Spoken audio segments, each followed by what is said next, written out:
врска со мојата изјава, ќе оставам таа моја изјава да ја толкува судот. Мислам дека јас си кажав кои биле моите работни обврски и зашто сум се појавил во собранието тој ден.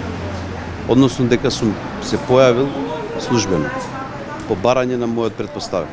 Бевте прашуван дали сте можеле поинаку да делувате, постојано има подголем притисок на судиката, да речеме, ве прашуваше дали поинаку може да делувате не само во однос на одбраната на председавачот, туку и во однос на се она што се случувало таму, дали сте можеле да ги контролирате ситуациите? Моите постапки се преточени во нашите решенија за работа и таму е децидно кажано кои се моите ингеренции, каде можам јас да постапам. Затоа одговорив онака како што одговорив на судечкиот совет.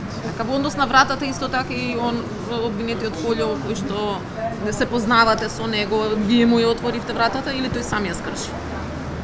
Јас ако ја отвори вратата, таа немаше да биде кршена.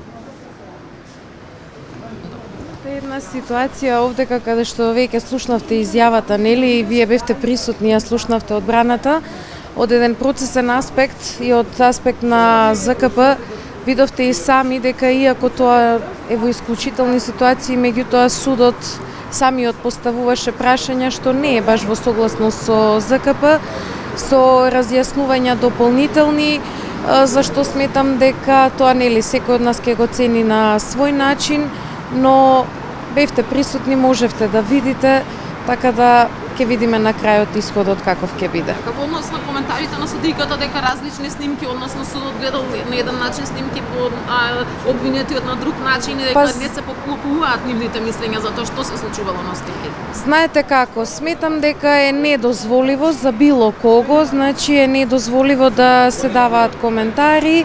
Во ред, во судницата имаше моменти, вие сте исто сами сведоци, имаше моменти каде што имавме и да кажам опуштена атмосфера и смеење, но сметам дека во делот на давањето на исказ на еден обвинет, поготово на некому кому му се става на товар вака сериозно кривично дело, би било соодветно секој од нас да се воздржи од било какви коментари.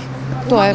Помага ли вашиот обвинет на луѓето кои што сакале да одат до пресцена? Апсолутно не би го толкувала така.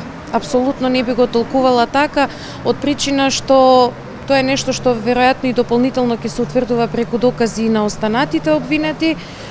Собранието е голема институција и како физички простор, ни јас не го познавам доволно толку добро за да можам да коментирам.